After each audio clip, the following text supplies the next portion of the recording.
organización. Vamos a hacer un pequeño repaso, lo más importante de lo que me imagino que han revisado ustedes. Dice, bueno, Max Weber es el que desarrolla todo esto. Y van definiendo lo que es burocracia, ¿no? Burocracia, oficina, escritorio y todo eso. En el siglo XVIII se dice que el ejercicio del poder a través del escritorio de las oficinas públicas, esa es la burocracia. Y eso ejercemos, sí. Pero Weber dice que una burocracia es una gran organización que opera y funciona con fundamentos racionales. Y es parte de lo que en la práctica les habíamos puesto, ¿no? Racionales. La racionalidad. Ahora, para Max Weber dice la burocracia, ya en un resumen más o menos, dice, es la organización eficiente, no es eficaz, sino es eficiente. Ya saben ustedes, por excelencia, o sea, tiene excelencia. Porque eficiencia, ya saben ustedes distinguir lo que es una eficiencia y una eficacia. Entonces, es eficiente por excelencia, dice. La organización llamada a resolver racional, ahí está el término también, racional, que no se olviden de ese término. Y eficientemente, ahí está otra vez la parte eficiente, los problemas de la sociedad. Y por extensión, dice, de las empresas. La organización burocrática está diseñada científicamente para funcionar con exactitud. Con exactitud, han visto sus características, me imagino, para poder desarrollar el trabajo, o los demás que no han desarrollado, pero ya tienen que haber leído esto. Dice, con exactitud. ¿Precisamente para qué? Para lograr los fines para los cuales fue creada. No más, no menos. O sea, no hay más otra cosa. Punto. ¿Por qué? Para toda organización fue creada con algún fin, ¿no? ¿Cuál es el propósito de que exista una organización?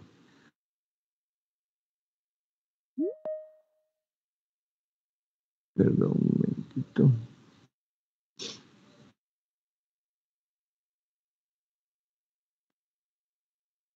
Ok. Seguimos entonces. Ahí están los orígenes de la burocracia, ustedes ya lo van leyendo, las cosas más importantes, los tipos de autoridad, que también forma parte de lo que era la tarea, el trabajo, para poder aumentar un poco la nota.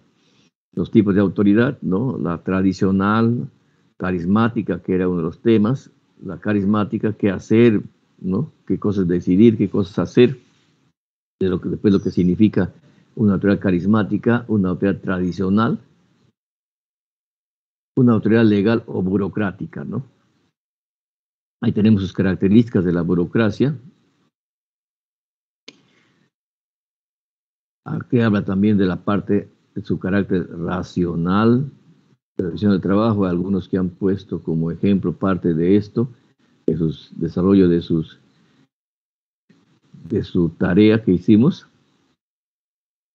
la especialización, el profesionalismo de los participantes, ¿no? Es un especialista, es un asalariado, es el que ocupa puesto, nombrado por superior, encargo. Pero aquí hay una cosa bien interesante en el 10, con unas características bien especiales, que dice, total posibilidad de prever el funcionamiento. Prever, o sea, anticiparse a lo que debe suceder, lo que debe hacerse. Por eso antes, algunos tratadistas, por ejemplo, cuando estudiaron los elementos de la administración, o sea, el proceso administrativo, eran 6, por ejemplo. La parte mecánica empezaba con la previsión, o sea, prever antes de planificar. O sea, prevés y con eso ya planificas. Dice, prever el funcionamiento, o sea, anticiparse a lo que puede ser. Entonces, la consecuencia deseada de la burocracia, dice, es la previsibilidad, o sea, hay que prever el comportamiento de sus miembros, o sea, hay que anticiparse a ver qué es, cómo, ¿no? Se comportan los miembros en la organización. Por eso dice, es la previsibilidad, o sea, hay que prever. Todo está previsto, y así es más eficiente. ¿Por qué todo está previsto? Porque todo en la burocracia está escrito, todo está determinado, cómo se hace, cuándo se hace, todo. Es por eso que existe toda una normatividad, como han visto las características, en la burocracia. Y en toda institución pública, por ejemplo, que ustedes puedan ir, existe, desde el momento que usted ingresa, por ejemplo, a trabajar, usted ya sabe qué va a hacer. Le van a entregar una hoja de funciones que parte del manual de organización de funciones. Ahí está establecido quién es su jefe, con quién va a tener la interrelación para hacer su trabajo, y de eso va a ser usted responsable. Eso está escrito ahí. Porque antes de eso debe haber un ROF, un reglamento de organización de funciones, donde se establece la estructura de la organización, ¿no? Sus dependencias. Todo eso está escrito, todo está. Por eso también, aparte de eso, están los famosos MAPRO, los manuales de procedimientos administrativos, donde establece qué hay que hacer y cómo qué hay que hacer con los procedimientos que existen. Por ejemplo, si usted está y quiere adquirir un bien, por ejemplo, todo está normal, está previsto, los requisitos que debe tener y cuáles son los pasos que debe seguir para que se adquiera un bien. Todo está escrito. Dice, en la burocracia todo se establece, de modo que permita prever anticipadamente todos los hechos que ocurrirán, dice, y de que su ejecución sea rutinaria. ¿Por qué? Porque ya está escrito, para hacer tal cosa hay que seguir ese procedimiento. No podemos inventar nada porque todo está escrito. O sea, la normatividad en la gestión pública viene desde arriba, no solamente desde la Constitución política del Perú, que es la ley de leyes, sino cómo va generándose las normatividades que el Congreso, que expide sus leyes, las normatividades que se publican y hay que cumplirlas. Los ministerios, por ejemplo, cada uno va sacando decretos supremos para implementar esas normas y dicen qué es lo que va a hacerse, cómo va a hacerse las cosas, cuándo debe hacerse. Para adjudicar una obra, por ejemplo, todo está escrito, todo está establecido, los requisitos, las normas, todo está. No hay nada que inventar, no hay que decir, oye, ¿cómo vamos a hacer tal cosa? ¿Qué vamos a hacer? No, si no está todo hecho. Para así dice poder alcanzar la eficiencia máxima del sistema. No se olviden que siempre habla de eficiencia, no habla de eficacia. ¿Por qué? Porque la eficiencia, la administración, se sobreentiende que la burocracia, todo el personal que trabaja en las instituciones que hace gestión, sabe lo que está escrito y cómo debe hacerlo, cuándo debe hacerlo, por qué debe hacerlo. Pero lo único que malogra acá ya es el recurso humano, que es el que se encarga de realizar estas cosas. Por eso decimos que en el sentido weberiano, racionalidad, otro término que hemos utilizado por ahí, implica, dice, adecuar los medios a los fines. Los medios a los fines, no los fines a los medios, sino los medios a los fines. O sea, ¿qué es lo que yo quiero lograr? Ah, ya, muy bien. ¿Cómo lo va a hacer? Con estos medios. Eso significa ¿qué? Eficiencia. ¿Ve? Ahí estamos hablando de eficiencia. Esa es una de las características más importantes que hay para mí por lo que estaba viendo. Ahí tenemos las ventajas. Ahí otra vez vuelve a hablar de la racionalidad. Nos vuelve a hablar de la racionalidad. Ahí está, dice. En relación con el alcance de los objetivos organizacionales. Miren, y ahí está, ¿no? Todo eso. Y también en la práctica o en la tarea había un tema de las disfunciones del modelo burocrático, ¿no? O sea, hay su crítica sobre eso, ¿no? Pero está escrito, sí está escrito. ¿Por qué se llama burocracia? Porque todo está escrito. Dice, existen consecuencias imprevistas e indeseadas que conducen al modelo, a la ineficiencia y a las imperfecciones. Ahí está, o sea, que existen esas cosas. Pero de que está, está. Pues dice, estas imperfecciones son llamadas disfunción de la burocracia. ¿De qué se trata? Se trata de anomalías del funcionamiento idealizado del modelo, que una vez sometido al mundo real, ahí está. Todo está escrito, pero cuando ya está en el mundo real, dice, encuentra que la principal externalidad no considerada es precisamente la naturaleza humana. Este es el responsable de que no se apliquen como debe ser la norma. Por eso que nosotros escuchamos o vemos en las noticias tanta situación que existen a nivel del gobierno nacional, gobierno regional, gobiernos locales. Esos problemas no deben existir. ¿Por qué? Porque todo está normal, todo está escrito como debe hacerse. Si en esos momentos escuchamos, por ejemplo, vemos las noticias, las burradas que está haciendo, por ejemplo, el presidente Castillo al nombrar. ¿Por qué? Porque en toda organización existe, para un puesto tiene un perfil, tiene competencias, ¿ya? Todo eso, para estar en un cargo debes tener qué cosas debes tener o qué cosas debe ese personal, ese recurso humano, debe contar, por ejemplo. Si para este puesto debe ser un arquitecto, pues debe ir un arquitecto. Y para este puesto, por ejemplo, un caso último, por ejemplo, de Salaberry, ¿no? Para ser gerente general o presidente director de Perú Petro, debe ser un hombre con la experiencia en hidrocarburos, en minas, todo eso. Y eso lo dice el perfil, sí, con cuántos años de experiencia, con cuántos test, si ahí te exige dominio de un idioma, todas esas cosas está escrita. Pero ¿qué pasa? Que no se cumple. Más ahora con este gobierno, por ejemplo, ¿no? Que está poniendo, y anoche, por ejemplo, vi un programa de Panorama, creo, sí, estuve en Panorama, que que les enviaban a profesionales hasta 5 o 6 puestos para que vean si le van a poner ahí y ninguno podía. ¿Por qué? Porque no reunía el perfil de ese puesto. Las compras, cómo deben hacer las notificaciones, todo está, pero cuando nos vamos, como dice, al mundo real, cuando todo eso lo sometemos al mundo real, o sea, la propia realidad de nuestro mundo, ya encontramos, chocamos con la naturaleza humana. Ese es el problema. Como dice, el hombre nace puro, pero la sociedad lo corrompe. Entonces, eso son estas disfunciones. Y ahí en la práctica la habíamos puesto para ver qué pasaría, ¿correcto? ¿Qué deberíamos hacer?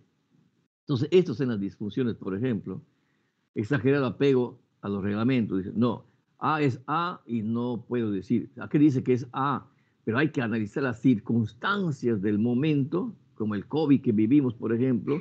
Si no me decía que tal hoy, pero puede haber un A1, porque al final está utilizando el medio para cumplir ese fin, ¿no?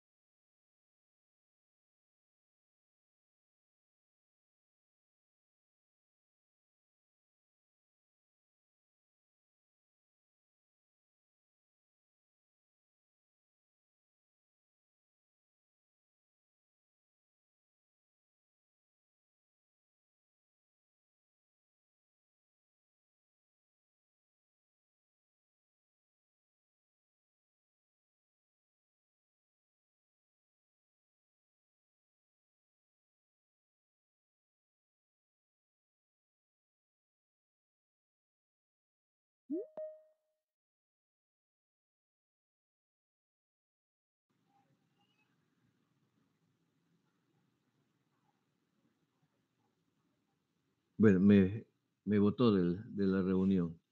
Creo que está nuevamente, ¿no? ¿O no? Uy, Sí, doctor. Sí, ya profesor. está, ¿no? Ok, nos está Sí, votando. profesor. Ya. Entonces, todas estas disfunciones que está mostrando, dice exceso de formalismo y papeleo. En la misión pública es papeleo, papelitos hablan, dicen, ¿no? Pero con la modernización de la gestión pública debe trabajarse con el gobierno electrónico. Si el gobierno electrónico ya debe empezar a trabajarse, y es un proyecto hace muchos años que están los gobiernos que pasan, no lo van implementando, donde va a ser todo digital, ¿no? Pero para eso necesitamos, como nuestra selva, por ejemplo, que exista el famoso Internet, que existe la conectividad. Si no existe conectividad, no puedes utilizar eso. Eso podrá utilizarse en la costa para hacer, o en los lugares donde existe. Pero si no, no, porque la idea de todas maneras es que ya no exista papel.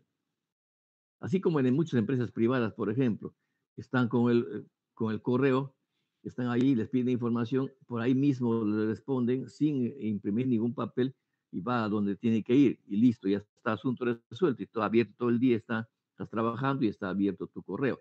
¿Qué te piden? ¿Qué te solicitan? Tú preparas eso y por ese medio igual, ¿no? Como se hemos estado trabajando, por ejemplo, una buena parte de la pandemia, ¿no? Que hacíamos, por lo menos, bueno, martes y jueves yo trabajo, o sábados trabajo virtualmente, ¿no? Haciendo las cosas con la secretaria. Pero lunes y miércoles ya utilizamos, porque hay muchas cosas que deben ser impresas, ¿no? Como cuando tramitan sus títulos, sus grados, ¿no? Algunos tienen resistencia al cambio. Sí, pues, eso son las personas, ¿no? Categorización del proceso decisional, observación extraordinaria, rutinas de procedimientos, exhibición de señales de autoridad, dificultad en la atención a clientes y así sucesivamente, ¿no? Esas son las disfunciones, o sea, pero siempre tomando las características de la burocracia. Acá está el impacto de la burocracia en la administración, qué es lo que he tenido, qué es lo que ha pasado. Dice, la mención moderna difícilmente puede asumir la totalidad de las ideas expuestas por Weber, ¿no? Por Max Weber. Se sabe que no existe en ninguna parte un modelo único de burocracia, por supuesto. Como ya vimos que no existe un solo modelo para poder ejercer liderazgo, por ejemplo, ¿no? O una decisión que el administrador pueda tomar. Eso puede aplicarse en esta empresa, pero en la siguiente de repente no, porque cada uno tipo de organización es un propio modelo, sino una gran variedad de gradualidades y de matices en la burocratización de las organizaciones modernas. No va a ser. Acá están los tres tipos de básicos de comportamiento burocrático: la fingida, la representativa y la punitiva, ¿no? Su mismo nombre dice punitivas, son impuestas, ¿no? Y así sucesivamente. Pero van a ir leyendo un poco para que vayan claras, aplicación de modelo en la empresa moderna. Ya vamos especializando en el operario, el proceso de trabajo, la idea de estandarización del desempeño de las funciones. O sea, debe hacerse la misma cosa, si es la misma función, debe hacerse de la misma forma, por esa estandarización. Donde decía, oh, entonces acá están sus críticas al modelo burocrático, pero partiendo de las funciones disfuncionales, o sea, de la disfuncionalidad, ¿no? De la disfuncionalidad, las disfunciones de la... Por eso dice, influirá por qué, por factores de qué, de la conducta. ¿Y quién tiene que ver con la conducta? Nosotros como seres humanos. Ahí viene. Pueden ser las normas establecidas extraordinariamente, existen todas las cosas bien establecidas, así cuando uno ingresa dice, muy bien, esto va a ser usted, cuándo lo va a hacer, por qué lo va a hacer, cuándo lo va a hacer, cuánto lo van a hacer, todo. Pero ya el ser humano, el factor humano, como dicen nosotros, la naturaleza humana, eso es la que malogra todo. Entonces acá tenemos diferentes, ¿no? Lo van leyendo, lo van mirando, todo eso. Acá está. Esta es parte de la burocracia. Yo quería para que le miren porque los tres ejemplos que hemos puesto para los que estaban mal, ¿no? Había que analizar bien las disfunciones y dar una respuesta, ¿no? Igualito lo que es la racionalidad acá, o la teoría, ¿dónde está? El, la autoridad carismática, por ejemplo, hicimos un ejemplo de carismática. Extiende, pero ¿qué hay que hacer? ¿Cómo hay que hacer? Entonces, pero siempre referido a lo que es esta teoría burocrática. Ahí tenemos la teoría burocrática. Es interesante, hay que leerlo nomás. Muy bien, ahora vamos a ver la teoría de la conducta o la teoría conductista que le llaman algunos, ¿no?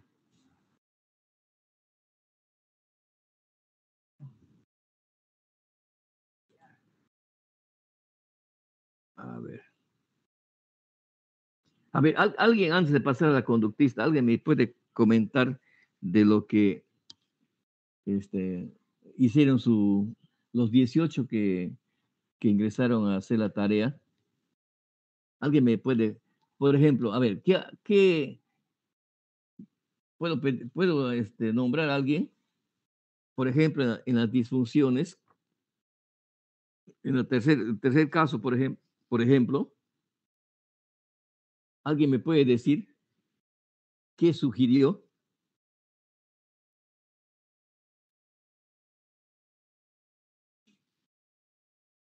¿Está Jordi Arévalo ahí? ¿O Catherine del Águila? ¿O Loti Domínguez? ¿Don Elgin Guerra? ¿O Localo Marín? ¿Alguien de ahí está en aula que nos pueda comentar el tercer caso de las disfunciones para que nos puedan escuchar los demás compañeros? ¿O escojo? A ver, Catherine del Águila.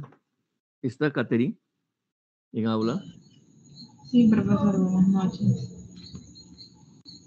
A ver, coméntanos el tercer caso de las disfunciones.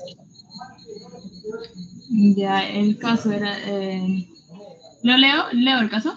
Sí, sí, lee, ¿no? Ya. Vivanda es una empresa que tiene todo para funcionar bien, pero todo le sale mal. La compañía adoptó un carácter legal y formal. Definió los puestos y las posiciones jerárquicas. Elaboró rutinas y procedimientos y profesionalizó al personal de dirección y a los empleados. Nada más correcto. Sin embargo, el resultado es decepcionante. Los empleados casi no respetan las normas y procedimientos. El, el formalizarse es total y el papeleo es una locura. Se resisten a los cambios, la relación entre ellos es precaria y superficial. Los jefes abusan de sus prebendas y se alejan de los subordinados. Los clientes siempre reclaman la falta de atención a sus problemas. Si usted fuese el director de vivienda, ¿qué haría? Pues mi respuesta fue, lo primordial sería que haya una jerarquía de autoridad, ya que con ello se podría establecer todo lo que necesita la empresa y con el acuerdo de todos, dándose el control, la supervisión a la empresa y a los empleados. Así se podrá poner todo en orden a la empresa y en la que los empleados no harán lo que quieren. También se tiene que tener el carácter legal de normas y reglamentos, ya que la empresa tiene que actuar de manera limpia y ordenada sobre su carácter legal. No dejar que los empleados fomenten el desorden llevando a la empresa en una mala reputación. Debe haber una rutina de procedimientos estandarizados, ya que los empleados no pueden actuar de manera libre. Por eso deben tener un procedimiento estandarizado sujetos a los estándares definidos para los objetivos de la organización y así poder evaluar el desempeño de cada empleado.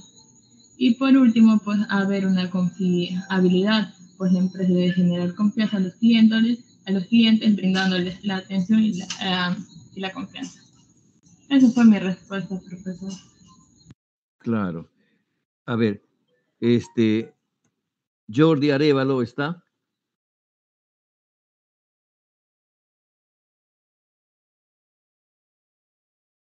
Jordi Arévalo.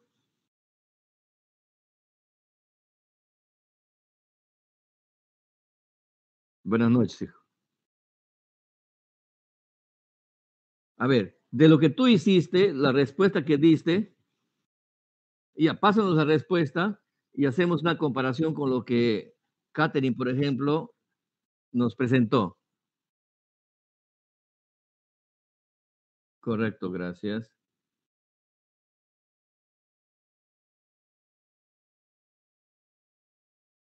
No, pues compártelo, no hay problema, claro.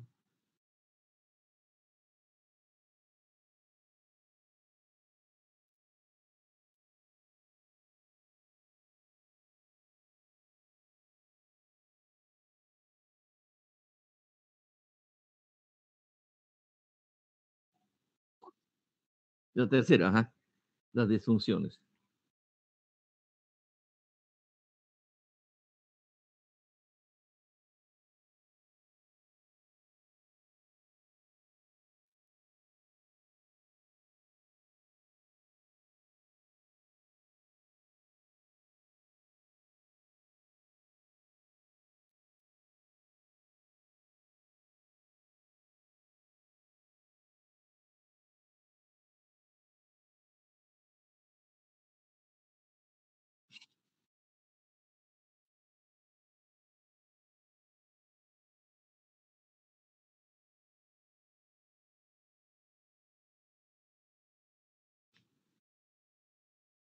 Yeah.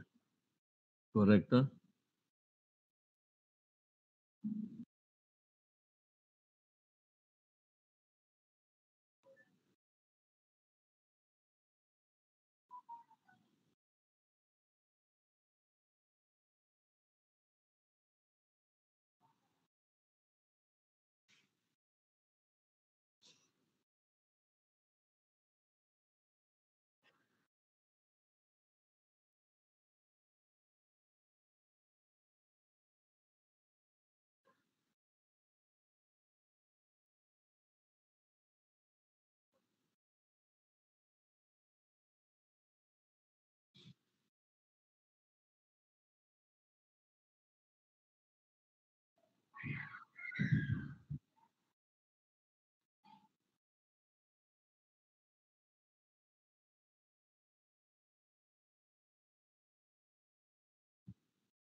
Ya,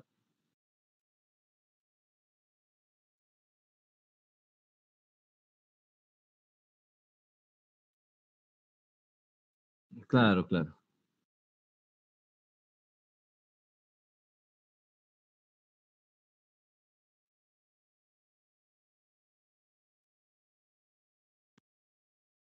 Sí, les digo porque le estoy por lo menos solicitando a ustedes porque me parece interesante la respuesta que han dado, ¿no?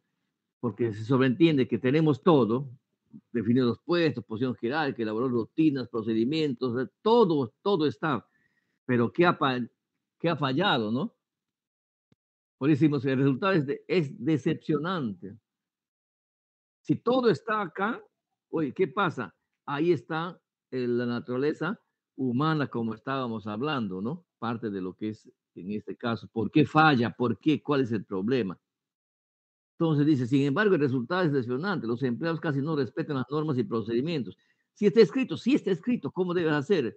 ¿Cómo debes atender? ¿Cómo debes formalizar? ¿No? El formalismo es total y el papeleo una locura. Se resisten a los cambios, la relación entre ellos es precaria y superficial, lo que dices acá la respuesta que, ¿no? que han implementado ustedes, por ejemplo, en Bonn, los jefes abusan de sus prebendas y se alejan de los subordinados. Los clientes siempre reclaman la falta de atención a sus problemas. Si usted fuese director, ¿qué haría? Correcto. Entonces, me pareció interesante esto y también creo que Elgin también creo que estaba, por eso estaban anunciando algunos nombres cuando yo leí esto para poderles tener una idea, de analizar el caso y dar, ¿no? ¿Qué es lo que puede ser? Por supuesto, cada uno de ustedes tiene una idea diferente, pero va embarcándose dentro de lo que sería, lo que harías. Porque esa es la realidad. Yo tengo esto, ya tengo todo esto, pero ¿qué haría yo? Pero yo haría algo, pero tomando como referencia el modelo burocrático de Max Weber, ¿no? Que es interesante. Gracias, Jordi. ¿Eh? Muy bien, y así como esto, por ejemplo, lo que es la autoridad, el primer caso y todo eso, ¿no? Interesante porque nos permite, la idea de nosotros es que vayan ustedes leyendo esto y no solamente saber esto, ¿no? Sino que cómo podríamos nosotros aplicar eso, cómo lo podríamos hacer, qué solución podría darle yo si me pongo ya en el lugar de ellos, pero aplicando la teoría, ¿no? Porque ustedes saben que esta teoría ha ido caminando, ya estamos caminando, estamos avanzando de lo que era científica, donde ya estamos, ¿no? Y después de esto vamos a entrar, o sea, a la parte de la teoría conductista, ¿no? Teoría de la conducta humana. Vamos a ver si nos permite compartirlo.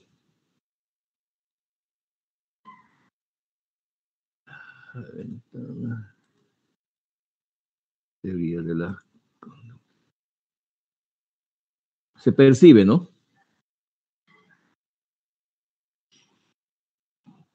Sí. Ok. Ya, teoría de la conducta o teoría origen de la teoría conductista, que muchos lo llaman así, ¿no? Ahí está también, eso es un pequeño resumen también de lo que es en el libro de Chavenato. Ustedes van a ver eso. Poco a poco van actualizándose. Por eso dice la teoría conductista o teoría del comportamiento. Comportamiento, por eso es que vamos a ver el comportamiento, ¿no? Y del desarrollo organizacional, ¿no? La teoría del comportamiento. El enfoque de las ciencias de la conducta. O sea, aquí se analiza mucho al recurso humano, ¿no? El enfoque de las ciencias de la conducta, el abandono de las posiciones normativas y la perspectiva de las teorías anteriores, o sea, cómo se trataba en la teoría clásica de las relaciones humanas y de la burocracia. ¿Por qué? Porque tomamos parte de lo que es el recurso humano. Y la adopción de posiciones explicativas y descriptivas, dice. El enfoque aún se encuentra en las personas, pero dentro de un contexto organizacional más amplio. Por eso se llama comportamiento organizacional y desarrollo organizacional, el famoso DO. Y ahí está el origen de la teoría, ¿no? Cómo va apareciendo. ¿Por qué? Porque esa teoría dice, se opone a todo lo que supuestamente en la teoría de las relaciones humanas que vimos, ¿no?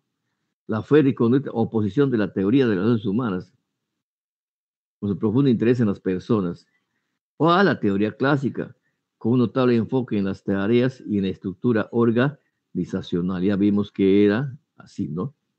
Las tareas en la científica y la netamente clásica, las estructuras, ¿no? Entonces, todo esto comenzó a trabajarse y apareció cuando ya vemos la teoría de la conducta de las personas. Cuando nos manda, dice, la teoría conductista es una ramificación de la teoría de las relaciones humanas. Por supuesto que tiene que partir de alguna parte, ¿no? Claro, es una oposición, pero sí parte de ahí. Pero dice claramente de la crítica de la forma muy severa. Comparte algunos de sus conceptos fundamentales de la teoría de las relaciones humanas, solo los utiliza como puntos de partida o de referencia y los reformula a fondo, pues rechaza los conceptos ingenuos y románticos de su antecesora. O sea, le da un golpe a las relaciones humanas, pero toma parte de eso, porque si no, ¿de dónde vamos a poder generar las nuevas teorías? Ya dijimos el término de la neoclásica. ¿Cuál era esa palabra que toma para otras teorías para formar las otras, ir trabajándolas? ¿Cómo se llamó esa característica de la neoclásica?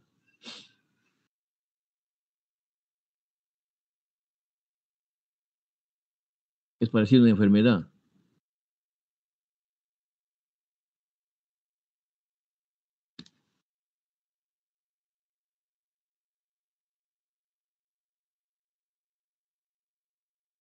Ecléctica, claro. O sea, ya dijimos que era ecléctica, ¿por qué? Porque para poder trabajar tomaba las otras teorías para ir formando las nuevas. ¿Por qué? Porque tiene que haber siempre un marco teórico, tiene que haber de dónde parte. Y ahí se va generando unas nuevas tendencias, Bastián. Por supuesto, como va avanzando el tiempo, ¿no? Ya dijimos, nada es estático, todo es dinámico, va evolucionando, ¿no?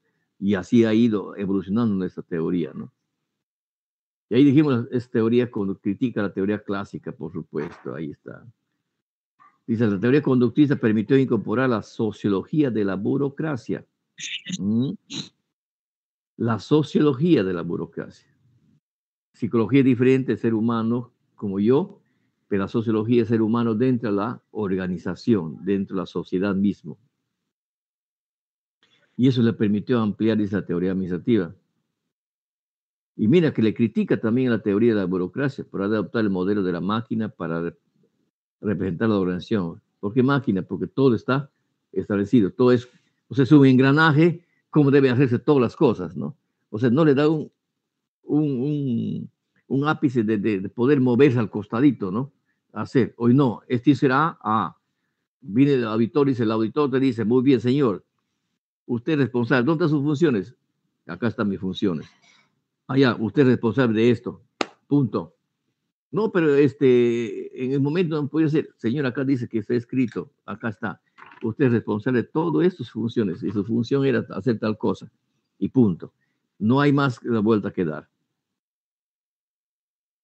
Y así va, ¿no? Entonces va avanzando con esto y como vemos que es la conducta, entonces se comienza a trabajar la teoría acerca de la motivación humana. Hay que motivar al ser humano. Por eso dice la teoría conductista, parte de la conducta individual de las personas para explicar la de las organizaciones. O sea, lo que tú, parte de la conducta individual de las personas. O sea, tú como trabajador, cómo te desenvuelves, cómo te desarrollas, ahí vamos a explicar a las organizaciones. O sea, todo esto, pero dentro de tu trabajo. Pues dice, para poder describir la conducta de los individuos, es preciso estudiar la motivación humana. Hay que estudiar esto para conocer la conducta del individuo, la motivación humana. Y ya ustedes recordarán, en las humanas hemos estado viendo, si yo no conozco, como vamos a ver más adelante, si yo no conozco las necesidades del ser humano, no puedo trabajar la motivación, ya lo vimos anteriormente. Pues dice que representa uno de los temas centrales de la teoría conductista de la administración, o sea, la motivación humana. Acá está lo que estábamos viendo anteriormente también. Los administradores deben saber cuáles son las necesidades de las personas para así comprender y mejorar la conducta humana. Los administradores deben saber cuáles son las necesidades de las personas para así comprender mejor la conducta humana. Entonces, ¿cómo le analizo yo a ese trabajador si no sé sus necesidades? ¿Por qué se está comportando de esa manera? ¿Por qué no ha disminuido su producción? ¿Por qué no se relaciona con los demás? O sea, todo eso, ¿no? Hay que trabajarlo para poder conocer mejor su conducta humana. Entonces, de ahí ya dice, ¿no? Entonces, se debe utilizar la motivación como arma para mejorar la calidad de vida dentro de las organizaciones. La motivación como arma para mejorar la calidad. Miren, ¿ah? Entonces, sobre esto, si yo ya conozco sus necesidades, ¿no? Puedo analizar su conducta, pero esa motivación humana va a partir de una jerarquía de necesidades. No sabíamos anteriormente 3 tipos de necesidades. ¿En qué teoría era eso? ¿Recuerdan?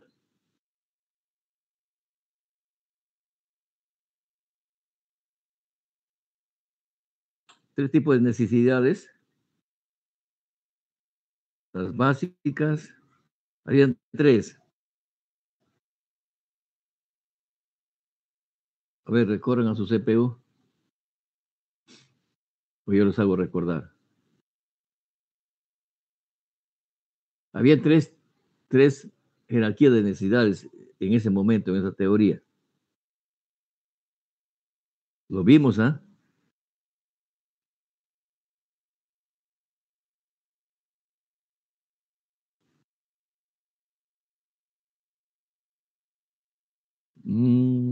¿Cómo dice?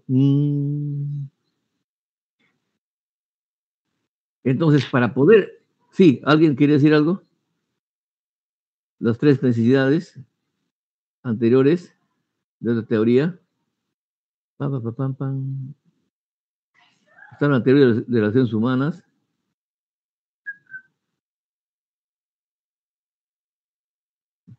Bueno, después lo van mirando.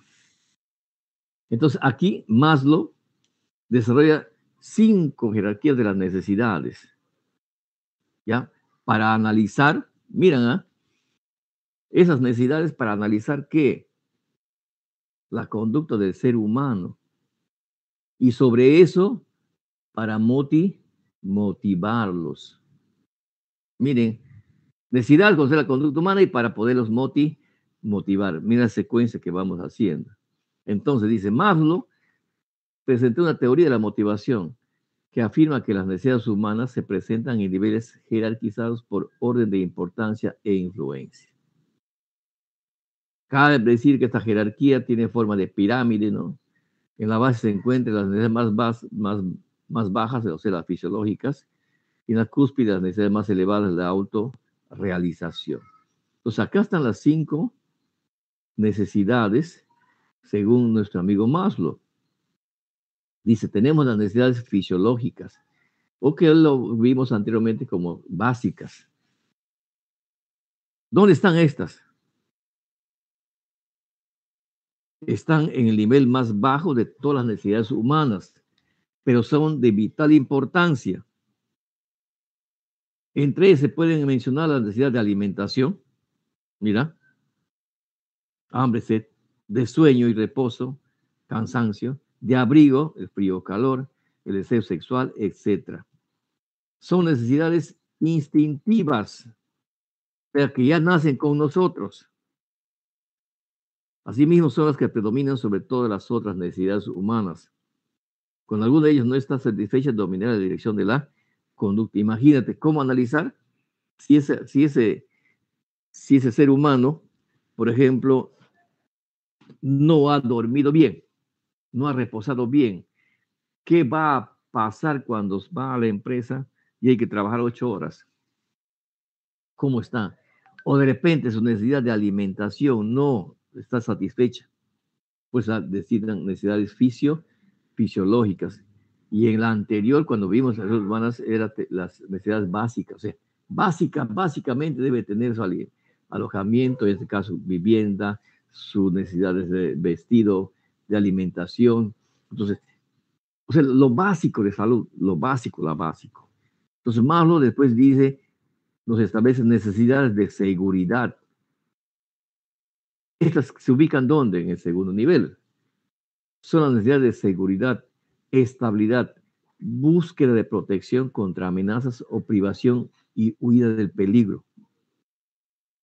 Surgen en conducta cuando las necesidades fisiológicas se encuentran relativamente satisfechas. O sea, vas estableciendo, ¿no? Se satisface tal parte y voy al siguiente, voy caminando, ¿no? Surgen, dice, en conducta cuando las necesidades fisiológicas se encuentran relativamente satisfechas.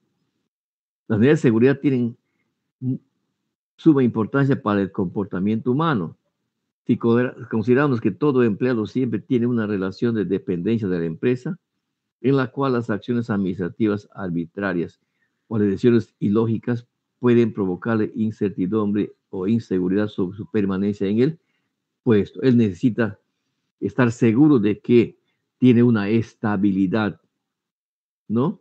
Y que la empresa le da protección ante todas las cosas. Entonces, ese recurso humano, esa persona va a estar, si yo tengo esa seguridad, tengo esa estabilidad, entonces mi hogar, si decir, yo tengo necesidad, sí voy a estar siempre trabajando y de acuerdo a eso, entonces mi conducta va a cambiar y mi motivación va a ser esa, de que me dan estabilidad y a nivel del hogar o de la empresa va a mejorar. La tercera son necesidades sociales, dice Maslow, ¿no? Lo establece así. Surgen en la conducta cuando las necesidades más bajas, fisiológica y seguridad, se encuentran relativamente satisfechas. ¿Cuáles son estas, por ejemplo? Algunas de estas necesidades son la necesidad de asociarse. O sea, ya tienes casa, tienes alimentación, de salud, tienes vestido, o tienes la seguridad de que de la empresa tú estás establemente trabajando, pero ya aparecen otras necesidades. Eso vimos parte de las relaciones humanas también, si no se olviden ustedes, por ejemplo, ¿no? ¿Cuáles son esas? Necesidad de asociarse. de participar, de ser apretados los compañeros, de intercambiar amistad, afecto, amor. Todas esas cosas, por ejemplo, ya van naciendo otras necesidades. Recuerdan ustedes en la teoría de las relaciones humanas. Entonces acá le llaman necesidades sociales. Sí, pues ya necesitamos formar grupos, no solamente informales en la organización, sino fuera, ¿no? Hay reunión de amigas, de promociones, de la iglesia, del deporte. O sea, ya necesita asociarse eso. Ya no es que está solo, sino que va uniéndose. A veces uno está participando hasta en 2, 3 cosas, ¿no? Una en la iglesia, otra en el campeonato de esto, está también en los amigos, o la promoción que va a haber, y todas esas cuestiones, o también de estudio, pero necesita asociarse, ¿no? Y ahí va apareciendo. Entonces dice, si estas necesidades no están debidamente cubiertas, el individuo puede adoptar una conducta de resistencia, antagonismo y hostilidad hacia las personas que le rodean, por supuesto. Si no le involucras en tu grupo, por ejemplo, de la oficina, no dices, no, él no le saca de eso, no es así. Entonces, imagínate, ¿no? ¿Cómo quedaría? Perdón. La insatisfacción de estas necesidades conduce a la desadaptación social. A la desadaptación social. Miren, ¿eh? El aislamiento y la soledad. Y sucede, sí sucede, porque muchas veces, y yo nos tenemos algunas experiencias en la universidad, por ejemplo, a nivel de docente también, solitos se aíslan a veces, muchas veces, ¿no? Entonces, y así suceden las cosas. Dar y recibir afectos son fuertes motivadores de la conducta humana. Dar y recibir afecto con una palmada, con un jefe dice, hoy muy buen trabajo, una palmada, ese trabajador se siente, pero contento, va a su casa corriendo. La cuarta, necesidades de estima. Son las necesidades, dice, relacionadas con la manera en que un individuo se ve y se evalúa. Estima, necesidades de estima. Implican valorarse y tener confianza en sí mismo, así como la necesidad de aprobación social, de estatus, de prestigio y de respeto. La satisfacción de las necesidades de estima conduce a sentimientos de confianza en uno mismo, por supuesto. Valor, fuerza, prestigio, poder, capacidad y utilidad. La insatisfacción puede producir sentimientos de inferioridad, debilidad, dependencia y desamparo, los cuales a su vez pueden llevar al desánimo. Tú mismo tienes que darte eso, ¿no? Confianza en sí mismo, date un valor, date prestigio, poder, capacidad, utilidad. Sí, dice, sí yo sirvo. Y por último, las 5 necesidades de autorrealización. Esta ya está en la cúspide de la jerarquía, ¿no? Se refieren a la realización del propio potencial y a la superación personal continua. Esa tendencia se expresa en el afán de la persona por crecer más allá de lo que es y por llegar a ser todo lo que puede ser. Llega un momento, dice, o ya te realizaste, dice, no, todavía me falta. Autorrealizarse uno mismo, buscando. Por eso no se olviden, una visión, o sea, una aspiración, un deseo que nos mira como norte, como una cruz en un norte. Eso nos lleva. Para eso tenemos llegar a alguna vez. ¿Cómo te ves tú? Esa es esa visión, esa aspiración, ¿no? Ya dice, ya estoy acá, ya estoy trabajando, ya tengo esto, muy bien. Ahora sí, ya yo quiero tener más. ¿Y eso qué es?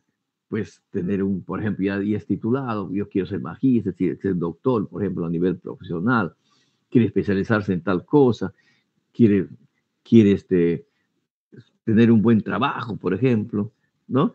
Y sobre eso, porque es una superación personal continua, que uno tiene que estar aspirando a eso.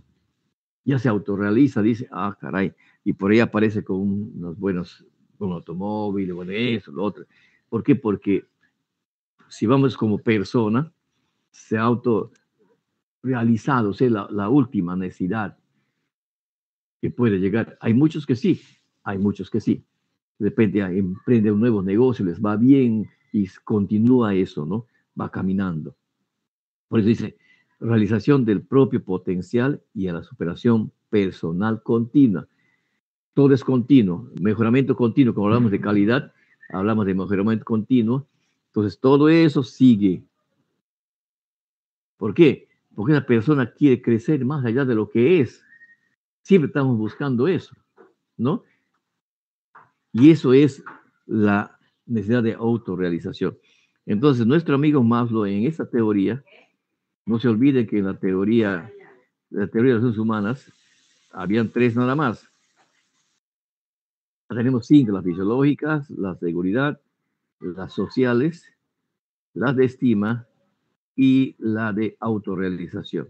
Entonces, si tú conoces estas necesidades al trabajador, entonces vas a comprender mejor su conducta humana, o sea, cómo se comporta dentro de la organización. Y sobre eso, cómo tiene relación, entonces vas a trabajar, cómo vas a trabajar con él en la parte de la motivación. Acá está, la motivación. Necesidad, conocer necesidades para analizar su conducta y motivarlo. Esa es la parte de la teoría de la motivación humana, con estas necesidades que Maslow lo establece, ¿no? Pero para eso fue nuestro amigo Hesberg, analiza dos teorías, dos factores. ¿Para qué? Para explicar la conducta de las personas. Miren, dos factores. Tenemos el factor higiénico o factor extrínseco, o sea, FERA, y tenemos el factor motivacionales o factores intrínsecos, internos. Él comienza a analizar eso. Él nos presenta esos dos factores, pero siempre para explicar la conducta de las personas. Mire, seguimos trabajando sobre eso. Hay que conocer la conducta de las personas. ¿Por qué? ¿Por qué? Para poderlas motivar, la motivación humana. Dice, por ejemplo, los factores higiénicos o factores extrínsecos se encuentran en el entorno de las personas, y abarcan las condiciones en las que desempeña su trabajo. Las personas no tienen control sobre los factores higiénicos. Los principales factores higiénicos, ¿cuáles son? El salario, las prestaciones sociales, el tipo de jefatura o supervisión que recibes de los superiores, eso no lo puedes controlar. Las condiciones materiales y ambientales del trabajo, no lo puedes controlar. Es un factor, como dice, higiénico o extrínseco. Las políticas directivas de la empresa no dependen de ti, eso lo establece la empresa. El clima de la relación entre la empresa y los empleados, todo eso, por ejemplo, son factores higiénicos o extrínsecos. O los reglamentos internos, eso no, porque eso lo establece la empresa. Dice, entonces, debido a que su influencia está más relacionada con la insatisfacción, Herzberg los llamó factores higiénicos porque en esencia son profilácticos, o sea, preservar o proteger, y preventivos, o sea, que podemos prevenirlos. Ya hablamos anteriormente en lo que es la burocrática, hay que prever, pues solo evitan la insatisfacción. Miren, ¿ah? Pues solo evitan la insatisfacción, pero no producen satisfacción. ¿Ah? A ver, estos factores que estamos viendo, el salario, prestación social, tipo de factura, condiciones materiales de ambiente, las políticas de la empresa, el clima entre la empresa y los trabajadores, estas, dice, no, no evitan la insatisfacción, pero no producen satisfacción tampoco.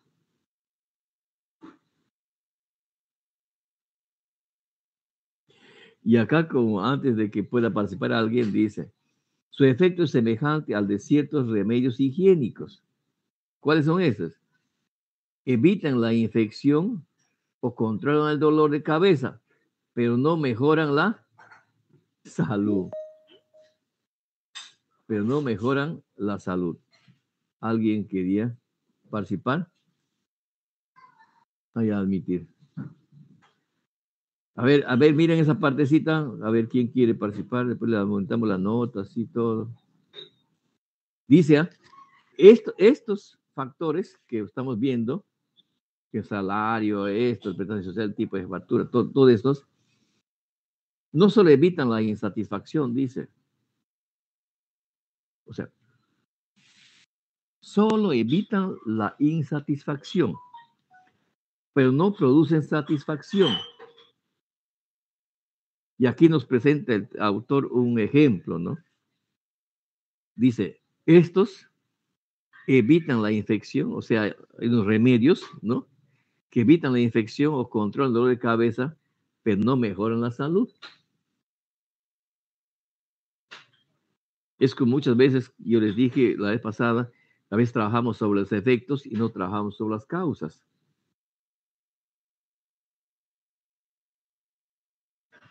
Puedes seguir tomando tu pastilla, ¿no? Pero no, tu salud no mejora, está igual. Por momentos puede, como dice, solo evitar la insatisfacción, o sea, puede evitar el dolor de cabeza te pasa, pero después va a volver otra vez el dolor de cabeza. Por eso dice, pero no producen satisfacción. O sea, no te resuelven el problema. O sea, que es como solamente un paliativo nada más.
Yo no sabía.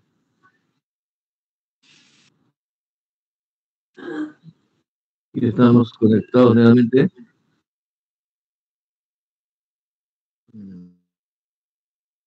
Están ingresando los compañeros, doctor, un ratito. Ok.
¿Podemos compartir? Ya. Muy bien. Entonces tenemos, según nuestro amigo Herzberg, los factores motivacionales o factores intrínsecos.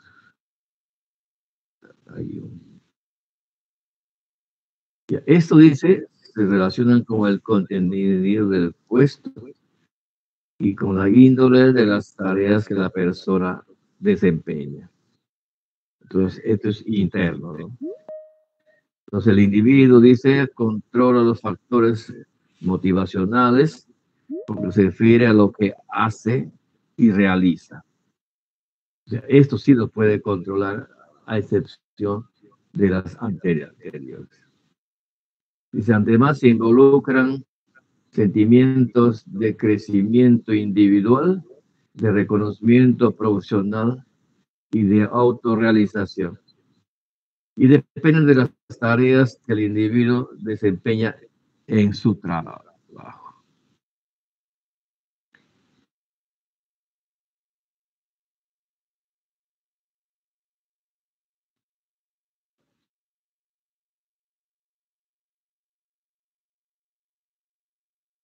Ahora, de qué supuestos partes estos dos factores, ¿no?, que analizan la conducta humana? La satisfacción en el puesto, la insatisfacción en el puesto. La satisfacción del puesto depende de qué? De los factores motivacionales o satisfactores. Es decir, del contenido o las actividades desafiantes y estimulantes del trabajo que desempeña la persona. Y la insatisfacción del puente depende de qué? De los factores higiénicos o insatisfactores, como el ambiente laboral, el salario. Entonces, al revés. La satisfacción depende de los factores intrínsecos y la insatisfacción de los factores extrínsecos. Entonces decimos que las teorías de la motivación de Maslow y de Herzberg coinciden en algunos aspectos. Los factores higiénicos de Herzberg son equiparables a las necesidades primarias de Maslow, o sea, las fisiológicas y de seguridad, aunque inclusive algunas necesidades sociales.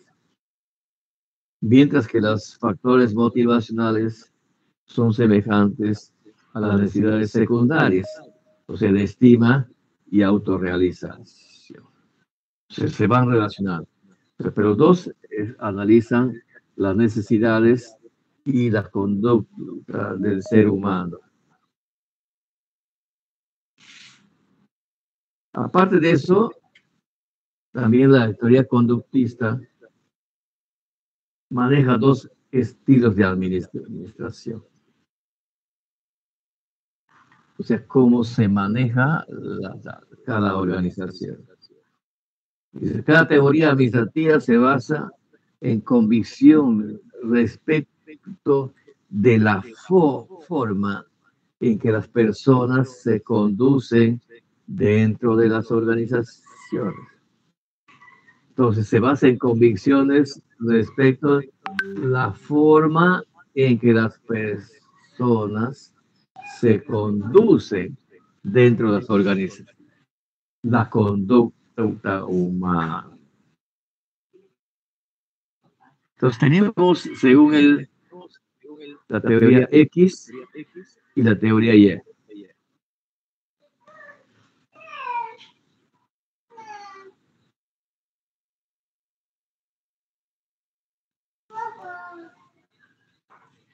Un momentito, por favor.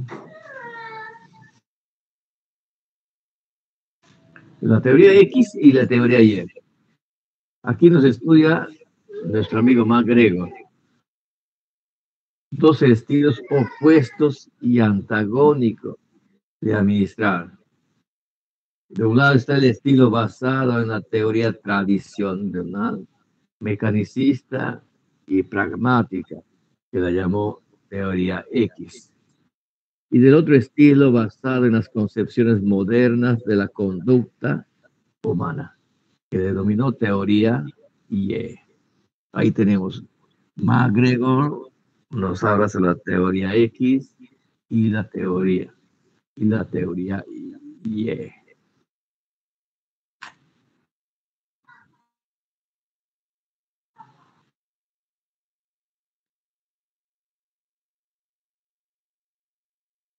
Ya lo van revisando para la próxima clase y vamos a ver cómo nos pueden ustedes representar con ejemplos estas dos teorías. Yo les voy a llamar, de acuerdo al listado que tengo, a ver cómo me responden. Ya ejemplos de la teoría X y la teoría Y. Acá tenemos cada uno sus propias características. Acá están, pues dice, representa la concepción tradicional de la administración y se basa en ideas equivocadas e incorrectas sobre la conducta humana. Puede decir, esta es la parte negativa y acá la X, la parte positiva. O sea, siempre respecto de la naturaleza humana. Otra vez la naturaleza humana.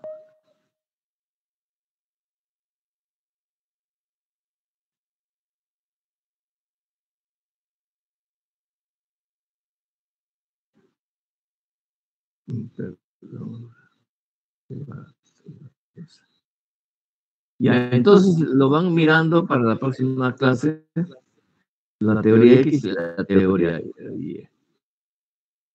Cada uno con su propio estilo. Y ahí van a leer. Traman eso y después vamos a hacer dentro del aula, van leyendo la teoría de las decisiones, porque ustedes van a hacer unos 15, 20 minutos más o menos, un caso de toma de decisiones. ¿Ya? Analizando estos seis elementos.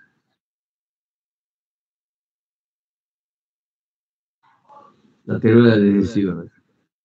Puedes analizar los cursos de acción disponibles y elegir la alternativa que se seguirá.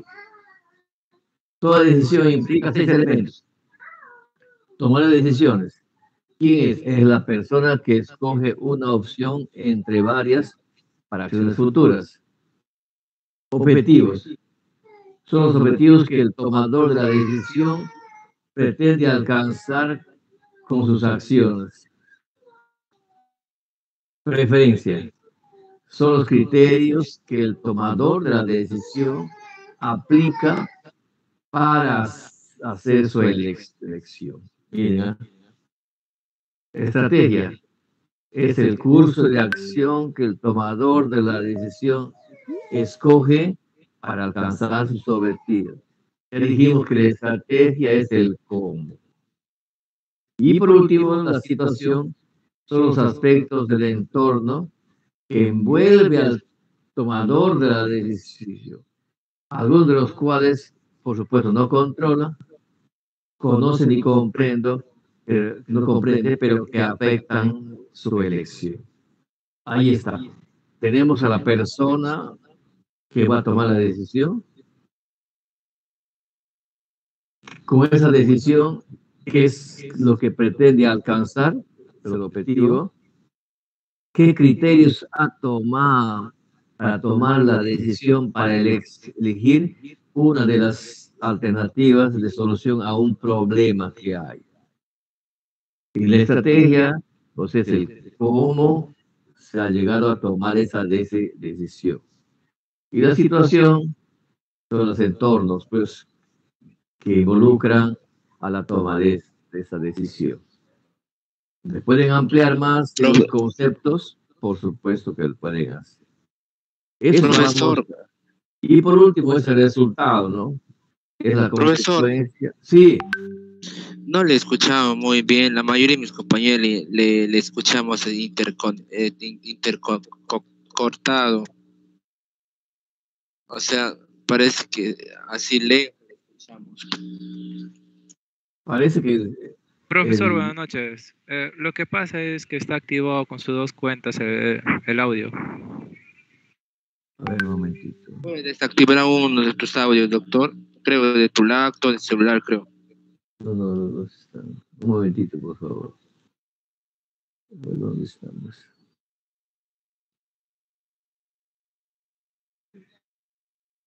Uno, dos. ¿Cuál de ellos es?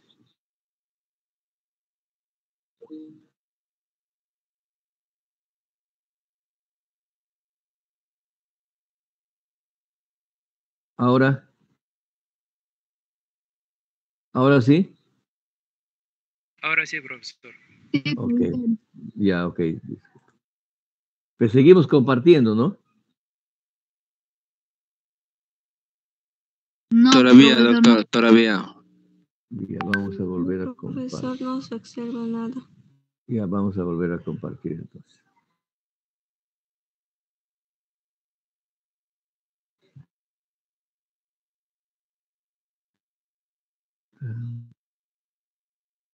Teoría de la conducta. Es para explicarles nomás cómo vamos a hacer, para que vayan observando. Y ya, ahora sí de nuevo. Ahora está, otra vez, ¿no?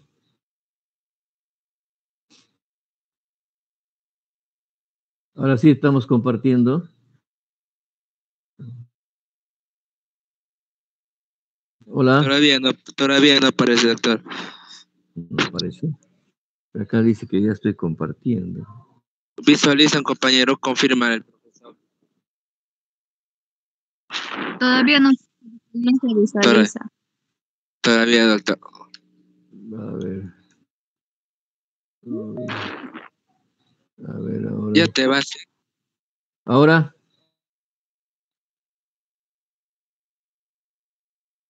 No, profesor, no se visualiza. Y acá dice que sí se comparte, dejar de compartir. A ver, vamos a dejar de compartir.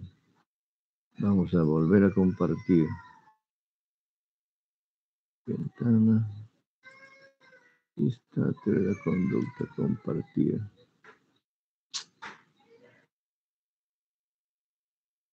Nada, ¿no? No, profesor, no se visualiza. Vamos a volver a abrir entonces acá, a ver. Teoría de la conducta, abrir. Y está abierto. Vamos a ir acá para compartir. Ventana. Ahora compartir. Listo. Ahora. No. Uy, caray. No, profesor, no se visualiza. Ya, ¿qué vamos? No sé, acá dice que estamos compartiendo. Ya, ¿qué van a hacer para terminar? Tenemos los estilos de la administración. Todo esto ya está en la plataforma Blackboard, por si acaso. Todo eso de la teoría conductista, ya lo pueden visualizar ustedes, bajar todo. De la teoría X a la teoría Y, que son dos estilos opuestos, por supuesto, no antagónicos. Uno puede decir que es positivo y otro pues negativo. Para la próxima clase, vayan leyendo bien esto y yo voy a escoger así 4 o 5 para que me den ejemplos de cada uno de estas teorías, ya, de la X y la Y. Ya lo van leyendo qué significa, qué es. Por supuesto, esto es parte negativa, son equivocadas, incorrectas, ideas incorrectas de la conducta humana. Entonces, pero con ejemplos, ¿ya? Y igualito en la Y, que supuestamente es la concepción moderna, ¿ya? ¿No? Que es la que debemos estar aplicando.